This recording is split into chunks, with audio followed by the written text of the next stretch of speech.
Hello, everybody. It's Jake Gino, host of the Jake and Gino podcast here with my co-host, the multifamily mentor, the coach, the chef, the father, six, the bestselling author, the G-Daddy, Gino Barbaro. Gino, how's it going? Jake, this is going to be, I think, a very exciting podcast for me because it took me, 20-something years to become an entrepreneur, to even understand what an entrepreneur was.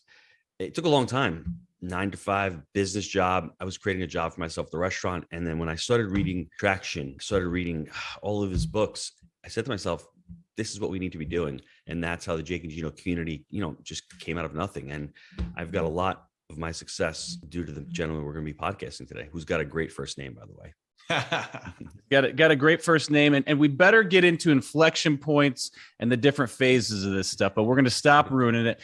Our guest today has always had a focus on helping entrepreneurs like the G-Daddy and myself, helping leaders maximize their freedom and impact. He is the creator of Entrepreneurial Operating Systems, a practical method for helping companies achieve greatness, and has personally delivered more than 1,900 full-day training sessions for more than 135 companies. That's a lot of work. That's getting in the trenches. That's doing the damn thing. So without further ado, Gino Wickman, welcome to the show. Gentlemen, I am thrilled to be here. I'm looking forward to this. It is our pleasure. We need to get the backstory. So please tell us how you got started in business and how it enabled you to do such great things as you're doing today. Yeah, I appreciate that. All right, I'm going to try and give you the lightning fast version because it all starts at 18, but I promise it'll be a fast story. So graduated high school with a solid 2.3 GPA and could not wait to get the hell out of academia. Did not go to college. I wanted to go to work. So as all my friends went off to college, I went to work. I wanted to go make money.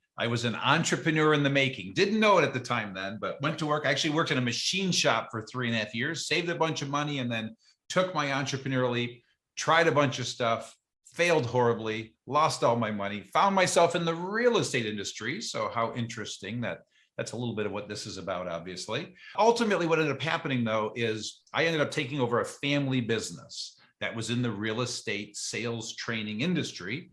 And when I took over the business was in dire need of a turnaround. I felt like I could save it. My dad handed me a check for $100,000 and the keys to the business and said, if you can save it, go ahead and save it, which I did. So I got out of some deep, ugly debt, turned it around in 3 years, like I said, ran it for 7 years, got it very healthy and growing again. And then we decided it was time to sell. There were 3 partners. We each owned a third. We sold the business. I then stayed on for 1.5 years to transition in the new leadership team out of Virginia, and then retired from the company, and then truly took my entrepreneurial leap, which is what I am doing now. And so through that experience of taking over and running and turning around and selling the family business, I got involved in the Entrepreneurs Organization, the strategic coach, and I just saw this wonderful big world of entrepreneurs, felt like I could help them, and realized that my calling is helping entrepreneurs get everything they want from their businesses. And so at 31, took a leap to do just that. Over a 21-year period, I created EOS, wrote 7 books, have 140,000 companies using those tools and building great companies. Sold that 4 years ago. I'm still the EOS guy. I still own 12.5% of the company. I still own all the books. But now I'm on to a passion project that is called Entrepreneurial Leap, and a book that I launched designed to help entrepreneurs in the making. So anyone who wants to take a leap, start a business, that's what this passion project is all about. And ironically, if I wrote it down correctly, your tagline is creating multifamily entrepreneurs. So hallelujah, we are in the right place at the right time together. So there's the fast version of the story. First thing I want all the listeners to do, here's the book, Entrepreneurial Leap. Buy this book. Next one, Traction. If you're looking to scale, this is the Bible. This is where everyone should start. Your quarterly rocks, your level 10 meetings. I mean, the priorities, it's all in here. Rocket Fuel is another amazing book, everybody. Awesome book. And these are for the people out there who don't like to read, like Jake. Get a grip. This is a great. They're on Audible, man. I've been there. Okay, I broke EOS down like 10 minutes at a time. You can't do Traction on Audible though. That's painful to do on Audible. You got to get. I did it twice. All right, wow, I did it twice. I'm impressed. All right, just get a grip. Get a grip, Sherbert. Jake, and get the book. I wore this just for you, bro. I thought you were going to wear yours. We'd be matching today. Man. So listen, real quick, just define what an entrepreneur really is, because I think people get confused. I thought an entrepreneur was somebody who started a business and they fell in love with the business, and that's the end of it. Love it. Well, happy to. And what I'd love to do is create a little context so that your audience is tracking with us, because we're kind of talking about two worlds of entrepreneurship, if you will. The first world, and what most of the podcast will be about, is the book Entrepreneurial Leap, that content, and helping anyone who either is thinking about becoming an entrepreneur and taking a leap, or just took their leap, helping them really build a great business and become a great entrepreneur. And so that's that context, somebody taking their leap. The other context is, again, what I've spent 21 years of my life on, and that's creating EOS and writing all those wonderful books that you just shared with the audience. And so that's for an existing entrepreneur. Typically, they have 10 to 250 people, and they're coming to us wanting to grow to the next level. And so as we talk about the content, I just want to make sure I anchor it in one or the other as you're asking me questions, because it's certainly all fair game. But to answer your question, now we're going to that entrepreneur in the making side of things, but it applies to both, because what I have discovered after 30 years of obsessing about entrepreneurs and business and what makes them great is that a true entrepreneur has 6 essential traits that they are born with. And so you either have them or you don't. And they are visionary, passionate, problem solver, driven, and risk taker, and responsible. So those are the 6, and you either have them or you don't. And that is my definition of an entrepreneur. And that's what I've seen in the thousands and thousands of entrepreneurs that I've worked with and helped. Mine was simple. Mine was someone who makes enough money to pay for their mistakes. That was my definition of an entrepreneur in the beginning. I think Tony Robbins did it years and years ago. And I'm like, well, that really checks the box for me. Why don't you talk about the entrepreneurial range from self-employed to true entrepreneur? Absolutely. And so the entrepreneur range is designed to kind of soften the blow. And so what happens is this book is written in 3 parts: confirm, glimpse, and path. And so before we even get into showing you how to build a great business, we start by first confirming that you have the 6 essential traits. And so the whole idea is to save lives, because not everyone should take the entrepreneur leap. And you've got to make sure you have these essential traits. And so there's a free assessment you can take on the website. And ultimately, you get a score. And if you score 90 or higher, you probably have these 6 essential traits and you're an entrepreneur in the making. And if it's lower, you may not. And so please, it's a cautionary tale. I'm trying to save you 10 years of hell. And so let's pretend you do or you don't. The entrepreneurial range that you're talking about, if you picture in your mind, or you can illustrate in front of you if you're sitting there with something to write on, if you illustrate a range, on the right side of the range, if you write the words true entrepreneur, on the left side of the range, if you write the word self-employed. Well, anyone who has their own business is somewhere on the entrepreneurial range. Well, people that have the 6 essential traits, they are on the right side of that range. And if you picture all the way to the right side, people that redline this range, these are the greatest entrepreneurs of all time: Henry Ford, Walt Disney, Elon Musk, Oprah Winfrey, Sarah Blakely, some of the greatest entrepreneurs of all time. Well, on the far left side of the range, these are one-person shows, a sole proprietor, somebody with a lifestyle business, somebody that maybe bought a franchise. And so the point in all of that is, if you score lower than 90 on the entrepreneur in the making assessment, doesn't mean it's a death sentence and you can't have your own business. It just means that you're probably not on the right end of the range, and you're probably not going to build an organization with lots of people. But it doesn't mean you can't go out. Or you might be miserable. Yeah, exactly right. So I always like to say, if you're a person with handy skills, you can go out and become a handyman, handy woman, charge $60 an hour, make 6 figures, and be self-employed and just you. And that's a damn good life, and you're free. But if you don't have the 6 essential traits, you're probably not turning that into a construction company. The guy that came out to pump my septic a few weeks ago, I think he charged me like $400, and he was the happiest dude. I'm telling you, he had this little FM or AM radio jamming out. He was talking to me. I was like, dude, I got to get to work. And he just wanted to talk. He was living his thing. And that's exactly what you're describing right there.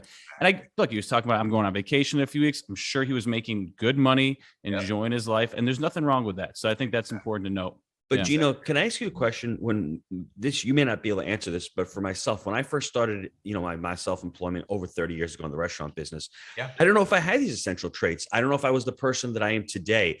Can you grow into it? I mean, because at the time I was thinking small. I had an immigrant father who was like, you know what? Don't take any risk. You need to live and breathe and die. So I've had like a schism, basically. The first 20 years of my business experience was in the restaurant. And then when I started working with Jake in real estate, I sort of took on a different mindset. Maybe it was a growth mindset. And I went, first 5 or 6 years, we had over 1,500 apartment units, and that became more entrepreneurial. Then we branched off into the education.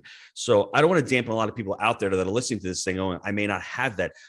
To me, it feels as if I've lived 2 different lives. Can you grow into that person that you need to become an entrepreneur? Because in the beginning, I don't think I had all of these traits that you have on here. Yeah, well, here's what I would suggest to you. I'm going to say it a few different ways to really make the point. And so first of all, I'm going to start with the strong belief. And fortunately, most true entrepreneurs agree with me. And that is that you are absolutely born with these traits. They cannot be taught. It is nature over nurture. And let me get through all 3 points because I'm kind of building on ultimately answering your question.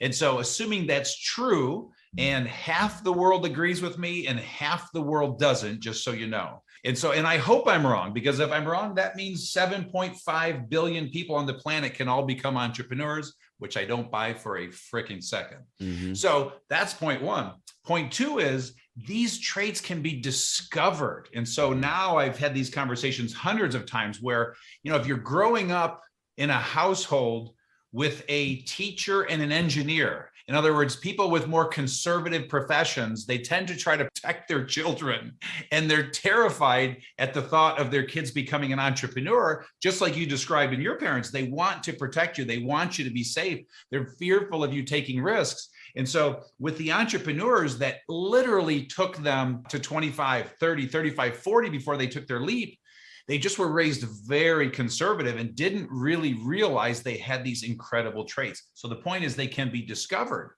And then last point is, for me, I wish I knew this content when I was 18 years old. And it's why I created this content. It's to teach my 18-year-old self, because there's an old saying that says we teach what we needed the most, by Daniel Kennedy. And so I'm teaching my 18-year-old self, because I missed out on 11 years, because I was about 29 when I really realized what I was, but I had been exhibiting these traits my whole life. At 18, I did not know what I was. I was lost, confused, scared. I was a mislabeled derelict. Well, I was an entrepreneur in the making, but I just didn't know that.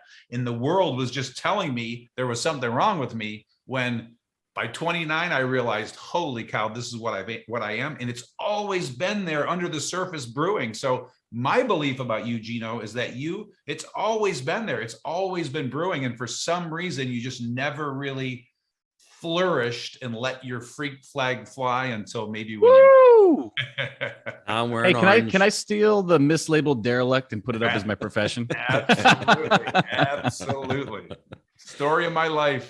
Hey, Gino, real quick for your next question. If you're out there listening to this right now and you haven't read his content, you have to pick it up, because I think it's so impactful. He was talking about waiting too late in life. I wasn't in my 30s until I discovered this content, and it would have changed my life in a very dramatic fashion sooner if I would have found it in my 20s, because I was in the same boat.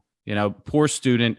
People thought I had like these ADD, whatever problems, and, pushed aside, struggled to fit into a big corporation because, I was like this misguided, high energy person. So all these issues that were following me, I didn't understand them, but I was in the wrong seat. And if I would have understood systems and how to structure this stuff better at an earlier age, look, life's been great. I have no complaints, but shit, if I would have found this stuff 10 years earlier, can you imagine? So please, you got to read the stuff. Gino, yeah, back to you, and on that note, again, like I said, that's why I wrote this. And what I'm hopeful is that young people get a hold of this content. The average age right now for people taking their entrepreneurial leap is 40 right now. So everybody thinks it's like 25. It's not. So my point is, hopefully, middle school, high schools, colleges start to embrace this content, which thank God they are. And so far, what I've heard is 8 or 9 years old was the youngest age to comprehend this content. So man, I hope that this is curriculum for the 4% of the world that are, to realize what they are so they can go on that path. In other words, lots of careers out there. Entrepreneurship is one of them. It is a crazy life. We are borderline crazy, so it's not for everyone, but for the 4%, I want them to find out who they are as soon as possible in life, to your point. So you're not finding out at 35, at 16. Yep. Gino, now that I've decided that I fit the box, that I'm an entrepreneur, how do you choose options for a business? You talk about that on the Entrepreneurial Leap book. Yeah, I love it. So again, 3 parts to the book: confirm, glimpse, path. You're now moving us to the glimpse part of the book. So now we've confirmed that you have the 6 essential traits. You've taken the assessment. Again, please, it's free on the website, e-leap.com. Go take it. Assuming you score 90 or higher, In showing you a glimpse, now the idea is to show you all that is possible, all of your choices. And what Glimpse does is absolutely lights up a person that has these traits. And so what you're asking about is a tool I created called My Biz Match. And what that is, again, all of these tools are free on the website. You go to the website, spend 20 minutes, click a bunch of buttons, out pops the perfect business for you.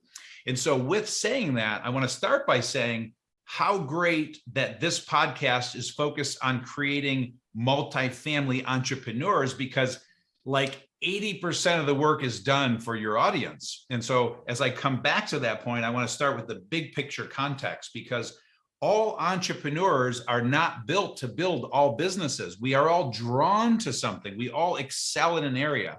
And so there's three parts to you deciding your ideal business. It's first deciding the industry you're attracted to. I love education. And so for over 30 years, I've been in the education business. That's where I excel. So I've chosen my industry. There are hundreds of industries to choose from. Second is then type of business, choosing the type of business you want to be in within the industry. There are three types of businesses. Number one is either product or service. I'm a service entrepreneur. I have utter disdain for products. That's just me. There's then B2B or B2C. Are you a business to business entrepreneur? Or are you a business to consumer entrepreneur? And then last is, are you high price, low volume, high value, or low price, high volume, commodity based?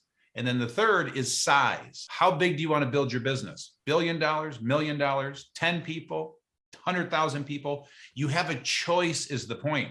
And we're not all built to build the same thing. And so for me, I know education, service-based, business to business. I'm masterful at selling to CEOs. I want to be the highest frickin' price in town, the highest value. And 100, 200 people is big enough for me. I don't want 1,000-person organization. It's not fun to me. And so what that tool helps you do is decide the right business for you. We are all different. And to the degree you know what you're built for, odds will soar that you will build a better business, be more successful. Real quick, Jake, before you jump in, I just want to mention the book Small Giants by Bo Burlingham.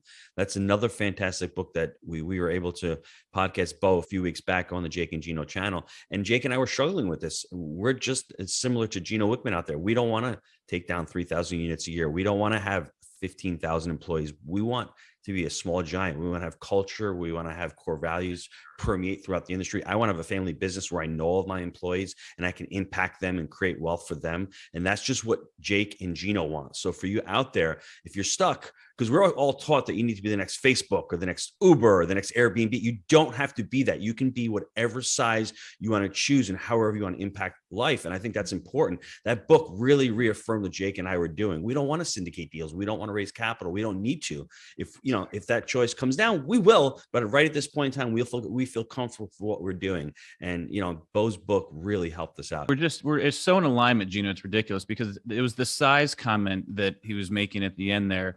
And I think that's an important thing to evaluate early on because it's also going to determine what type of market you get into. If you're looking to grow something huge, picking something that is not scalable or doesn't have a high demand, it's going to make your life miserable. And so I think there's the old Steve Jobs quote that if you find your passion, never work a day in your life, or if you love what you do, you'll never work a day in your life. And I just love discussing this because really, I like real estate. I think it's great.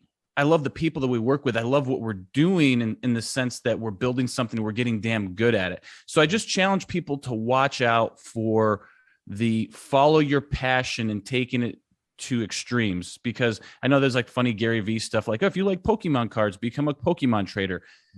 Man, I think that's going to be really possible. I'm not saying it's not possible, but it's going to be hard. Like for me, I like baseball cards growing up. I don't want anything to do with that. I got into personal training out of college because I played sports my whole life. Absolutely miserable. People were whining, blah, blah, blah, blah, blah. I hated it. So careful with that because I think the fun for me in business is finding excellence, getting damn good at something that's scalable, that can provide the life and the competitive itch that I have to scratch over here as well. So just coming from like a psychological perspective, when you're evaluating this stuff, don't take the passion stuff too literally. If you may be a competitive person looking to do more, because I think it could trip you up. That's all I got to say about that. I No like that, questions. Jake. Really good. You were going to take the passion question away, but let me ask, Gino, if you can share a couple of stories in the book, whether it's Sam Simon or Steve Kars or Sean Stafford. Do you want to pick up a couple of stories that you can share with the listeners? Yeah, what's tricky about that, I'll roll through one really fast. Is let me start with the context on that, because you're still in Glimpse, and what I do in Glimpse is I just share a bunch of real world stories, just so you, the entrepreneur in the making that now knows you can just see examples of how people were right where you were and how they built what they built. And so, you mentioned Sam Simon. Sam Simon's an incredible story, an immigrant from Iraq. His family moved here at a young age. They lived in the basement of a church. All of a sudden, they saw an ice machine in a gas station, a friend's gas station that they were working at. They're helping their friend. They see ice and they think, let's go into the ice business. They became the largest ice company in Southeast Michigan. From there, they sold that, bought a gas station, and then bought a bunch of gas stations. Shoot forward in time, ultimately, Sam, at 16 years old, I think they had 20 gas stations. He was managing like 20, 30, 50 people. I can't remember the exact number at 16 years old. Then all of a sudden, he decided to get into gas and oil distribution, and ultimately built $1 billion empire from ice. So the point in that is you're just watching a story of an entrepreneur in the making, in those 6 essential traits right before your eyes, and how you just naturally evolve toward building what you want to build. And so again, there are just countless stories like that. So hopefully that gives you a sense of what you were hoping to accomplish with that question. Yeah, I love that. And there's another question here that I want to ask before we go to the short answers. You have disciplines to increase your odds of success. There's a lot of them here. So if you want to go through a few of them, I can read them off to you, because I think they're excellent. I think everyone needs to have them. The first one you have here is to clarify your vision. And I think we touched upon that a little bit about what you're talking about with size, with which you want to accomplish, what market. You want to touch upon that anymore, the clarifying the vision? Yeah, what the idea here is these are disciplines, okay? And so one of the common mistakes an entrepreneur in the making makes is they don't have a vision. And so the discipline right out of the chute, this is number one you're talking about, is you've got to have your vision. You got to get your vision out of your head and on paper. You owe it to your customers and clients. You owe it to your vendors. You owe it to your employees. You've got to have a vision. And so I created a very simple tool that helps you do that. Again, every time I reference a tool, it's on the website, e-leap.com. This one is called My Vision Clarifier. And it just takes you through 8 aspects of a vision when launching a new company. So again, this is in that context of entrepreneurs in the making. And so it's getting you clear on things like, what is your passion and why for launching this business? What are your customers' needs?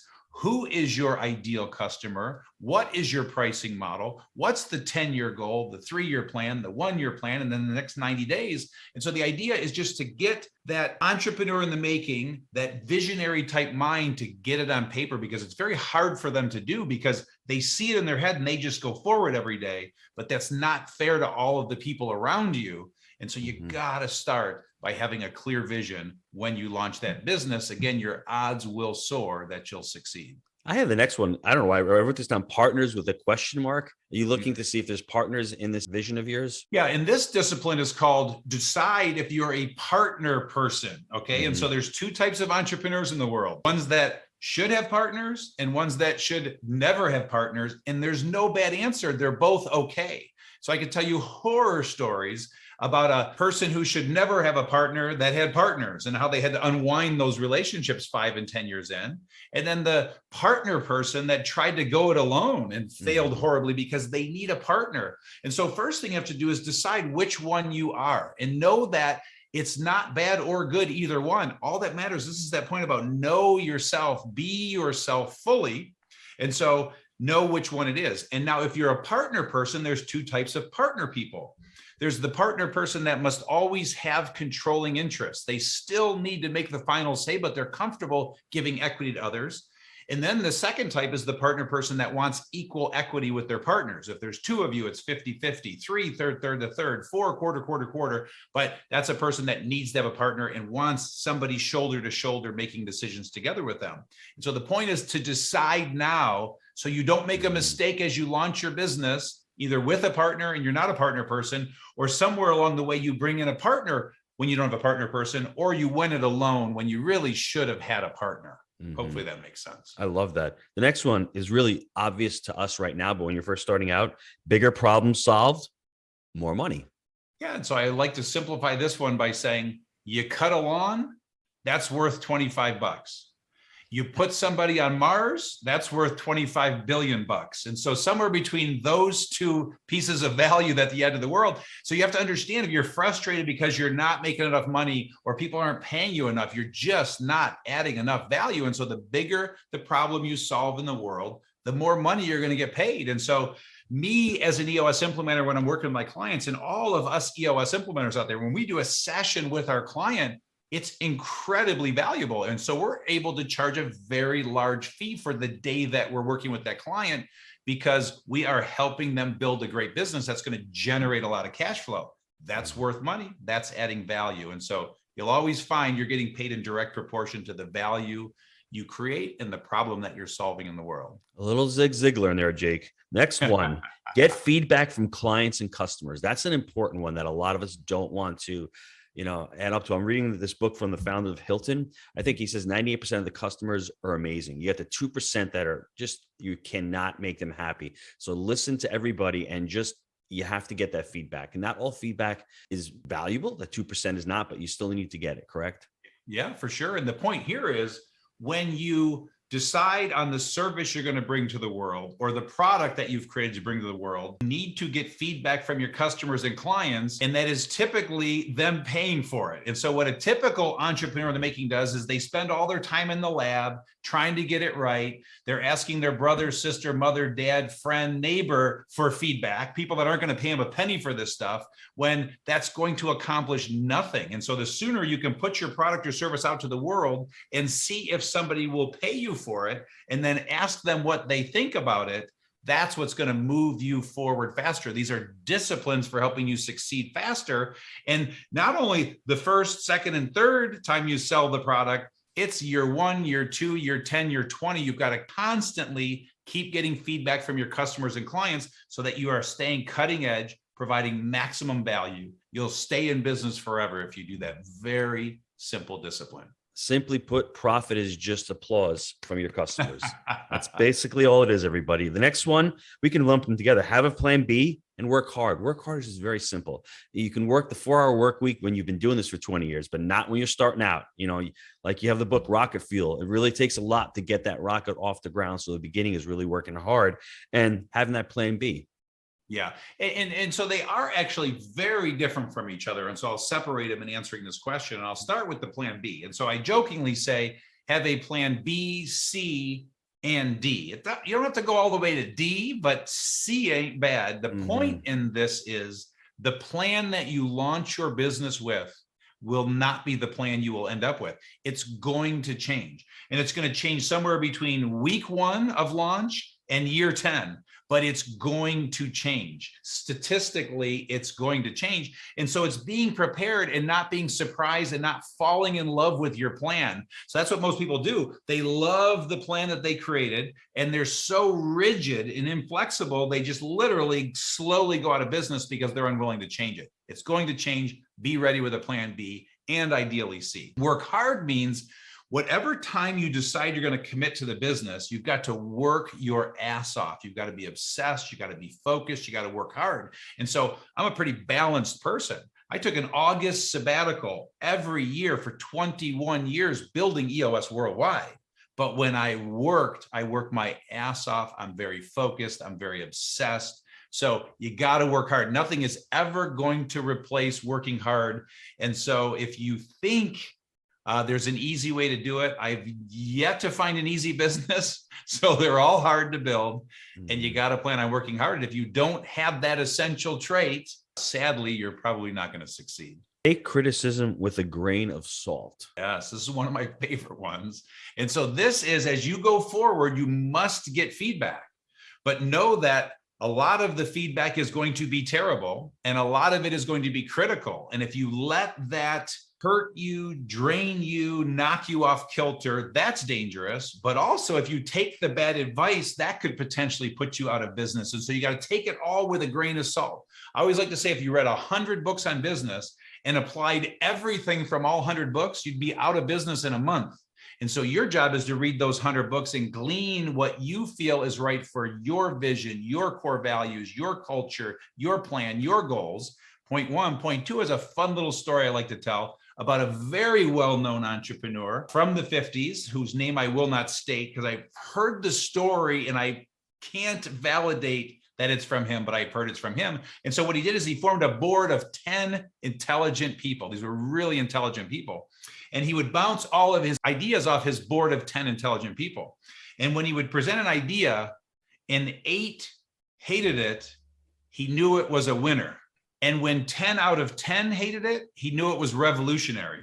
So the point is, people are going to, your family members, they're trying to protect you. So sometimes they're trying to stop you from moving forward and doing things. You will have people that will tell you can't do it. When I told people I was going to build with EOS Worldwide, they thought I was crazy. 31 publishers turned down traction. They said it will never sell. So you're going to hear criticism and doubt from lots of people, and you just got to take it all with a grain of salt. Most advice is bad advice, just for the record. Love that. And the last one, before we go to the short answers, see it every night. Yeah, and that is just really simple. So there's a great audio. You can find it on YouTube. Earl Nightingale's The Strangest Secret, like the classic original motivator from the 50s. It was an LP he recorded. But the point is, when your head hits the pillow every night, whatever that 10-year goal is, just see it every night in vivid color where you could see it, feel it, taste it, touch it. And if you will do that every night, odds will soar that it will become a reality. There are universal laws that kick in that we cannot explain, but it absolutely gets you there faster. Going woo on us, Gino. He's going woo. Baby. Woo. Put the woo on him.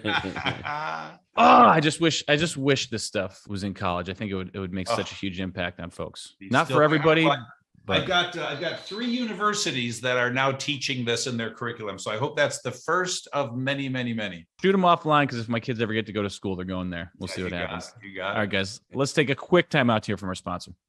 Are you looking for ways to improve your life? Here at Jake and Gino, our mission is to empower students through financial education and the vehicle of multifamily investing. Yes, Jake. We agree that a person with financial intelligence can change the world for the better. We've created our proprietary 3-step framework, buy right, manage right, and finance right, that we teach to our community. This framework, along with education, our one-on-one mentorship, on-site boot camps, and the amazing community, has propelled our students to massive success. We've all been there. We've had so many students that have been able to shift their mindset, overcome limiting beliefs, and set a clear path to achieve their goals. Whether you're currently fixing and flipping, wholesaling, or buying single-family rentals, and you know that multifamily investing is the right vehicle for you, I encourage you to visit jakeandgino.com/apply to schedule your complimentary consultation with our team. And I want to let you know this isn't a high-pressure sales call. It's really just a discovery call to get to know each other better and see if we're a good fit for working together. And if for any reason we're not a good fit, our team has tons of resources we will share with you to help you along your journey. If you're ready to stop spinning your wheels, go to jakeandgino.com/apply and schedule your call now. All right, we are back. I'm going to go off the cuff a little bit. Do you have any phases for the entrepreneurial journey? Is it a dollar amount inflection point? Is it 0 to 10, 10 to 20, 20 to 100? Or are there, like employee inflection points, the number of employees, and then corresponding actions? I was just, thinking before the show and just wanted to kind of, pick your brain on that a little bit and see what your thoughts were. Yeah, I mean, I've got a couple of insights around that, but I've looked at all the different models, and there are absolutely models. They tie it. They say at a revenue point, you're going to hit a ceiling. At an employee point, you're going to hit a ceiling. Different levels of complexity. And I have not found one universal one, because not enough consistency. Yeah, every industry is so different, and so $1 billion distribution company that's making a 1% profit and a $10 million service company that's making a 60% profit, damn near same bottom line. So all that said, there's 2 things that I found for what this is worth. I have found that there is something magical about 10 employees. Okay. There's something about when you start your business and you get to your 9th employee, you can still keep your arms around all of it. And through brute strength and sheer will, you can hold all that together. But when you hit the 10th employee, the 10th ball of energy in your organization, everything starts to get complex and rattle loose. And ironically, that's why I created EOS for a 10 to 250 person company. And so I find 10 to 250 is a small business where you can remain scrappy and entrepreneurial. So if you're out there growing your business and you're closing in on 10 employees, it's going to get overwhelming, complex, and you're going to start to hit a ceiling right around 10 employees. Then I find the same thing around 250, because at 250 and beyond, it's rare that an organization can stay entrepreneurial, scrappy, fast moving, and many do, most don't. And so those are the two that I've observed in the real world. And then from 0 to 9, best way I can describe that is that's just sheer hell. So that is just scrappy startup. There's what I walk the reader through in this book are the stages, the disciplines, the awarenesses. I believe I can eliminate half the mistakes a startup is going to make. And I believe I can get them to that 10th employee twice as fast. But in that startup phase, the plan is constantly changing. It's constantly evolving. You have to have superhuman strength and energy to survive the startup phase. And so there's not like a stage in there. I'm just preparing the world that it's scrappy, hard, scary, fun, but it's just a wild and crazy period. So that's why I purposely stay out of helping startups. I'm not emotionally strong enough. I don't think people know what's coming though. Like I got into, our business and had no fucking clue what was coming. And then I don't even think I really understood the word system until we were like 20 employees into it, or what the hell they were talking about. Exactly. And on that point, that's why in Path in this book, I paint the picture for you so clearly what you're getting yourself into. Now, you're only going to listen to half of what I'm telling you. That's just human nature, especially for the 6 essential traits. But you're exactly right, because half of it you have to figure it out real time. If anyone's trying to show you the way to grow from 0 to 9 in this perfect linear fashion, they're lying to you, because you are literally making it up every month as you grow to that 9th employee. 20 to 40 was real pain for us because we didn't try to do systems before that. So it was just, I would go around to all the offices. It was intense presence, just working your ass off, to your point earlier. But then 20 to 40 was like, holy shit, no, we have to figure this out and put these different systems in place to make it work, then be able to follow up with the systems, then make sure the customers are happy, make sure the money's there, make sure we're following up on the reporting, blah, blah, blah, blah, blah, blah, blah, and down. And it was like, this shit's overwhelming. When's it going to stop? Until you bring enough people in to help you and give them roles and responsibilities to make sure those positions are covered.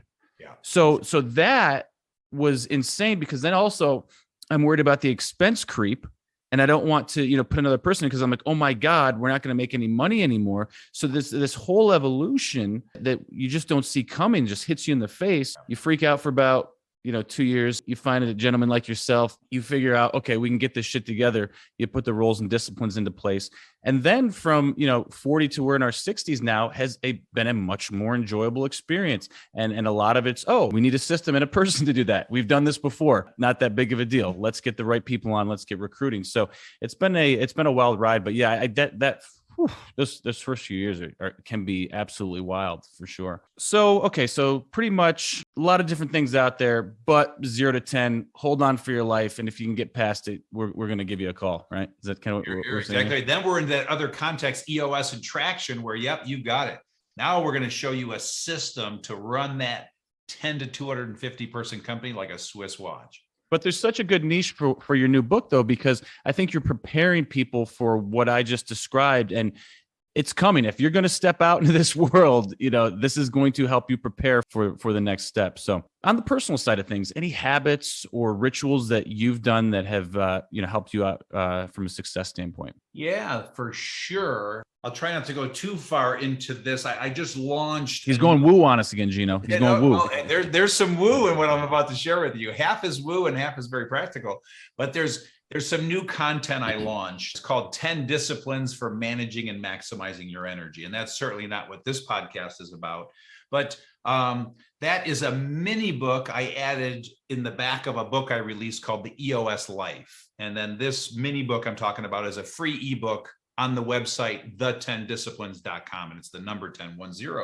And so what these disciplines are is 2 years ago, I got very vulnerable, and I just decided in a talk I was delivering, it was new content. I said, you know what? I'm going to just share with this audience the 10 disciplines I've lived by for over 20 years that have an incredible impact on my life and have literally 10x'd my energy. Everybody's always talking about, how do I have so much energy? Where do I get my energy from? Well, it's these 10 disciplines. So, I'll give you a couple, okay? Because obviously we don't have time for all 10.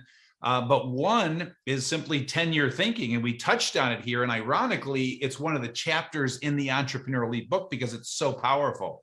But if you will shift your mindset to 10-year thinking in 10-year timeframes and getting out of the now thinking, it's incredibly powerful, because what happens for you is time slows down. And so I learned this at 35 years old. And the second I did, so this is 19 years ago, time slowed down. There's a calm that came over me. I started making better decisions. And ironically, I got there faster. And so there's an old saying that says, we overestimate what we can accomplish in a year, but we underestimate what we can accomplish in 10 years. So as Les Brown said, all you need is a good decade. And so shifting your mind to 10-year thinking and make every decision today in a 10-year time frame, you'll make better decisions. You'll get there faster, you're calmed down, and your energy goes through the roof.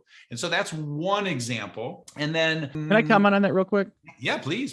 Because we get a lot, a decent amount of younger folks in the organization. And I think the thing they struggle with, especially the ones that are wanting to grow and invest and do all that, is they struggle with the get there-itis. And we try to stress this long-termism, but it's very hard to take a mid-20s, late 30-year-old guy specifically who's probably jacked up on, hormones and things like that and wants to be successful, to say, dude, look out 10 years from now and how many, doors or how many multifamily units do you want to have by then? Do the work, reverse engineer it, and build it. That's a challenge for folks to absorb. Any way to help them get over that because it's a mindset shift. So how do you get them there? Exactly. Well, just as we're talking about, so literally all the words I just said starts to open their mind. And what I call this chapter in the book, it's 10-year thinking, but what I talk about is take action, but be patient.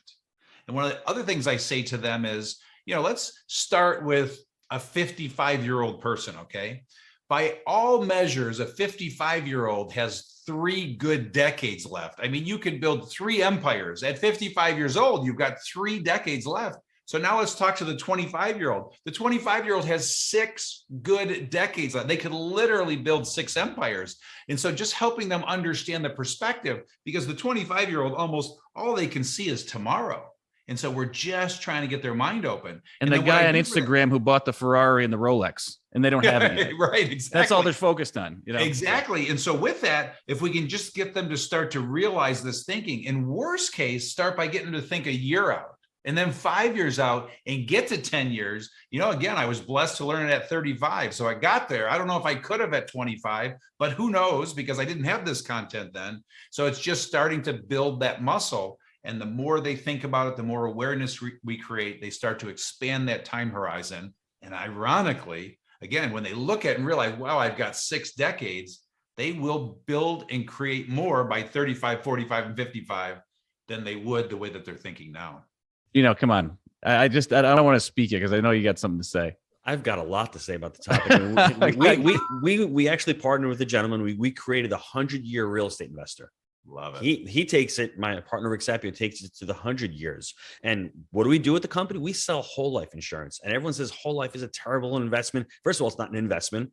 Second of all, it's a mindset. You're preparing yourself for the future. You're not going to make money today, but it is a plan for the future. And that's what people fail to understand. It's a tool in the toolbox, and people don't know how to utilize that tool. And listen, we had Dr. Peter Lindemann on the podcast about 6 months ago discussing that. You buy a deal in the process of a decade. Are you willing to hold a deal for at least 10 years? You're going to have 2 really good years in a decade, 2 really bad years, and 6 so-so years. So if you look at it from that perspective, when you're analyzing deals and trying to buy deals in real estate, look at it from that perspective, from that long-term mindset. Yeah, it's awesome. And then I'll throw 2 more at you, one woo-woo and one very practical, okay? And I'll give them both to you really fast.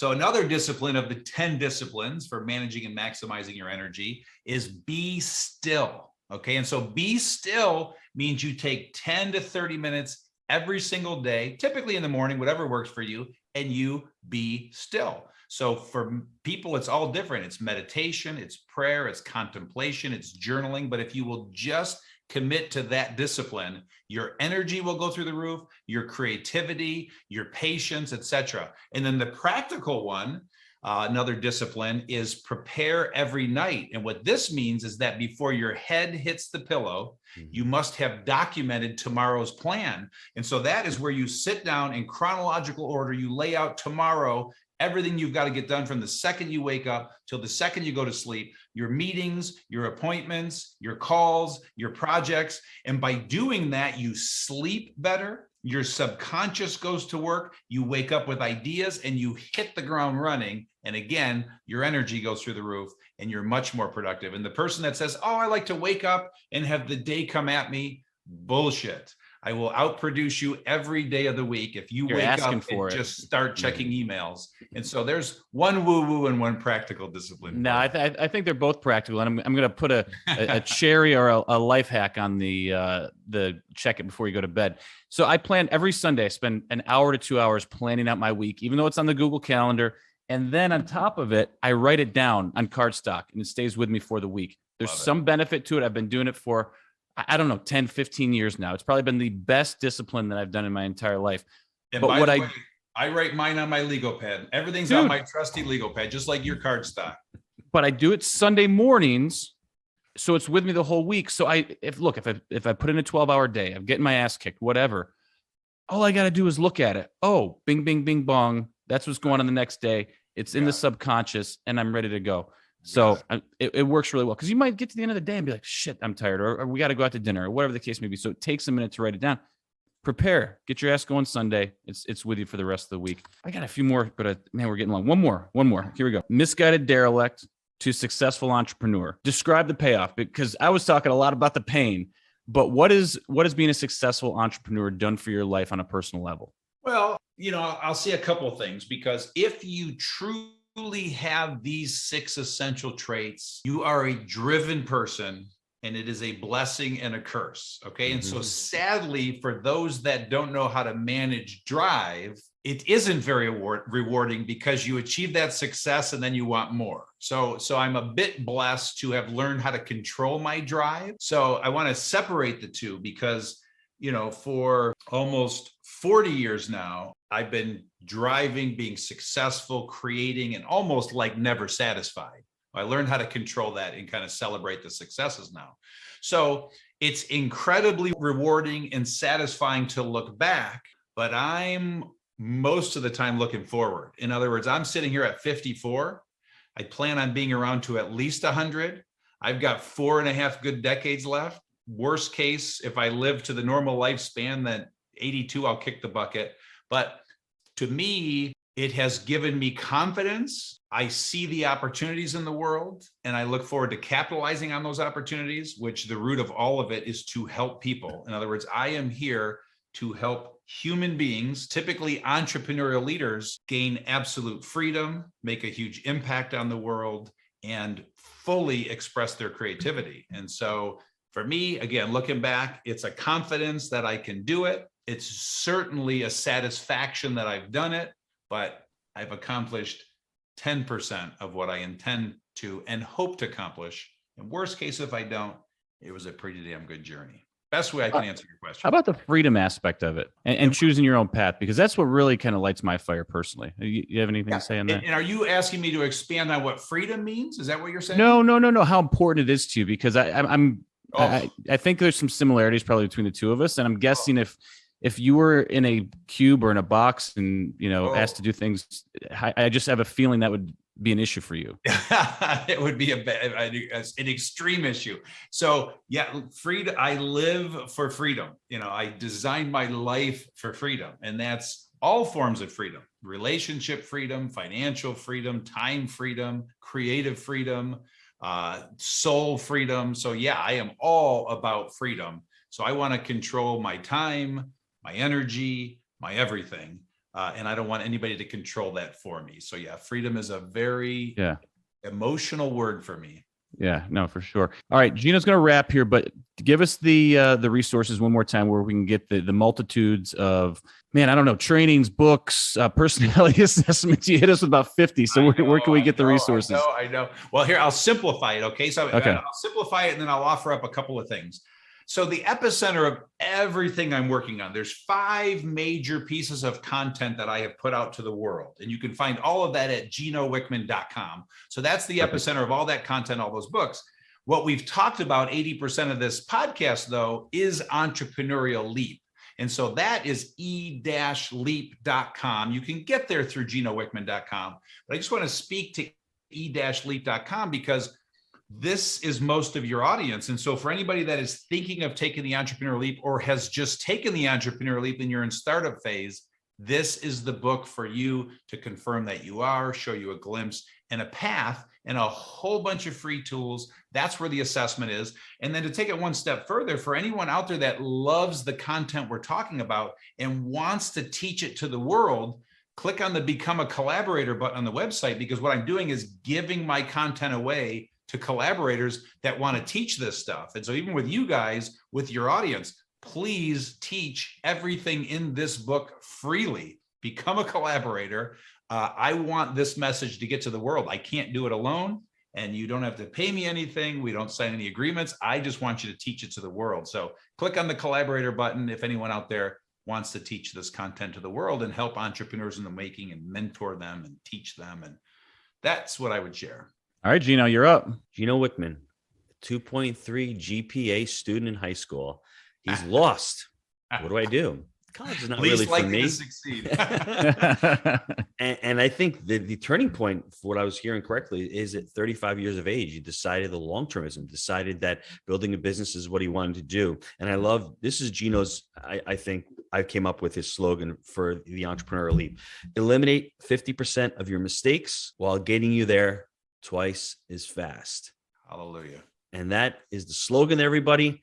I don't want to call it a promise, but if you read this book, especially if you're younger and you don't know what path you're on, this will give you clarity. And it's really good if you're not meant to be an entrepreneur. Hey, you just saved 10 or 15 or 20 years of your life and hundreds of thousands of dollars. But if you decide to become an entrepreneur, he can and he will help you eliminate 50% of your mistakes and get you there twice as fast, Jake. Hey, there we go. I'm Jake. He's Gino, and he's Gino, and we had an awesome time today. Thank you, gentlemen. See you next time. Thanks, Gino.